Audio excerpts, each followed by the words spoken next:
welcome to the latest roundup of news and polls from Ipsos MORI.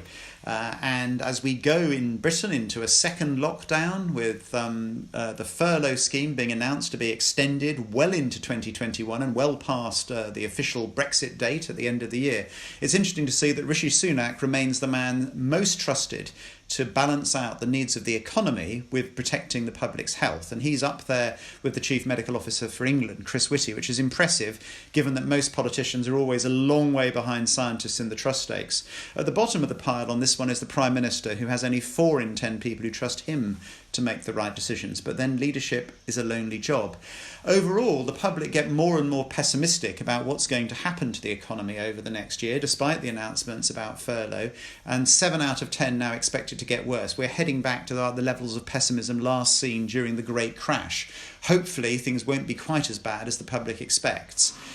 In politics, we've seen Labour, for the first time in a long time, ahead in the polls. We've got a 5-point Labour lead, so not much in it. And of course, remember, Ed Miliband was 12 percentage points ahead in 2012, but didn't win a general election. But nevertheless, Keir Starmer will be pleased with this. And also, seeing that his party is now well ahead on issues like understanding the problems facing the country, is seen as less extreme than the Conservatives, less likely to be seen as out of date, more likely to be seen as concerned about people in need, and perhaps importantly, for the first time in a long time, more likely to be seen to be fit to govern than the Conservative Party.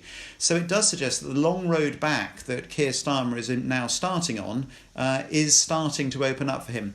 The hill that he has to climb is almost insurmountable, with Scotland dominated by the SNP. He needs a swing of Blairite proportions in order to actually win a general election, but he will be pleased with some of these results.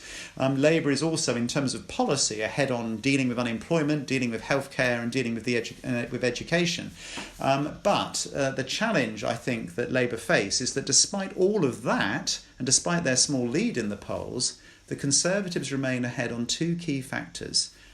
In terms of managing the economy, they're ahead, and despite their problems, they're actually ahead on having the best plan for managing the pandemic. So party politics is changing, but no slam dunk for either side at the moment. And as the economy faces massive disruption, for the CBI conference this week, we looked at how business imagines the post-pandemic future.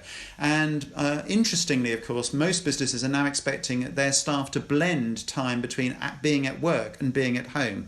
Work takes place anywhere these days. Nearly 47% expecting people to work roughly half between home and the workplace. 1 in 5 businesses expecting to have rather less office space in future.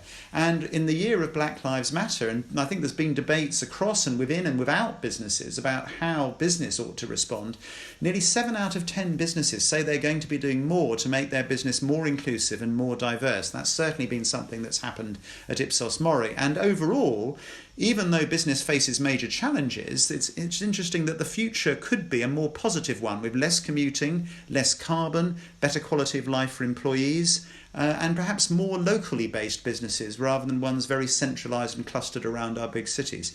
This is the future that employers in Britain can now see. It will be interesting to see how it actually happens. If you're interested in politics at all, of course, you'll be waiting to see who's won the American election. And at the time I'm recording this, we still don't know what's happening in a whole set of states, including Wisconsin, Nevada and Pennsylvania.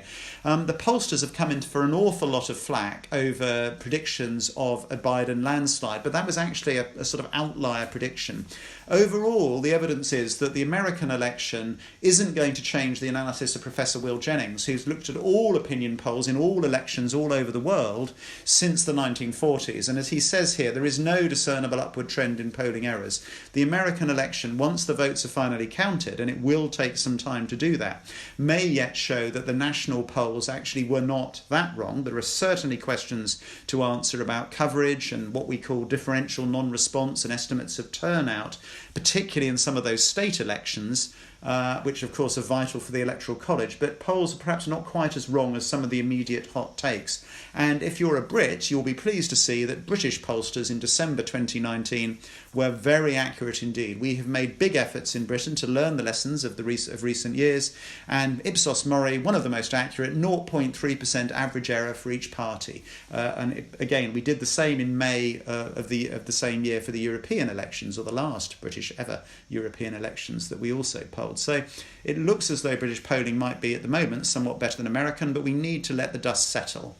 Elsewhere, we've looked at vaccine hesitancy and what drives it. It's going up all over the world. We look at support for investment in infrastructure to help recovery. Nearly 83% want to see some, which is great because both Joe Biden, Boris Johnson, and indeed the Green Party all agree that we should build back better. And finally, we've looked at how you create digital personas to make your advertising more effective. All that and much more in this week's newsletter. Thank you.